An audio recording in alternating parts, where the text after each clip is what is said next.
Guys അപ്പോൾ കണ്ടില്ലേ വലിയൊരു ആക്സിഡന്റ് കഴിച്ച് കിടക്കുകയാണ് ഗൈസ്. എൻ്റെ ചുണ്ടൊക്കെ കണ്ടില്ലേ പൊട്ടിയിട്ടുണ്ട്, കയ്യിൽ ചെറുതായിട്ടൊന്ന് പൊട്ടിയിട്ടുണ്ട്, ഇവിടെ പൊള്ളിയിട്ടുണ്ട്, പിന്നെ കാലിലൊക്കെ ചെറിയ സ്ക്രാച്ച് ഒക്കെ ഉണ്ട്. ഞണ്ടി പോകുന്നു ഗൈസ്. പക്ഷെ അതിന്റെ കാലിനാട്ടോ പരക്കും. 6 സ്റ്റിച്ച് ഉണ്ട് ആ കാലില്. പപ്പാനെ പോലെ തന്നെ മോളും ചെയ്യണോക്കിയ കളിയാക്കിട്ട്.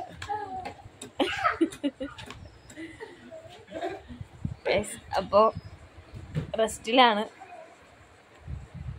വീഡിയോ ഒന്നും എടുക്കാൻ പറ്റില്ല. അപ്പൊ എല്ലാവരും ഞങ്ങൾക്ക് വേണ്ടി പ്രാർത്ഥിക്കാം. ഇതിപ്പോഴാണ് ഗൈസ് നല്ലോണം അറിയണത്. ഞാൻ ഇന്നലെ ഒന്നും ശ്രദ്ധിക്കുന്നുണ്ടായിരുന്നില്ല. പോട്ടെ ഗൈസ്.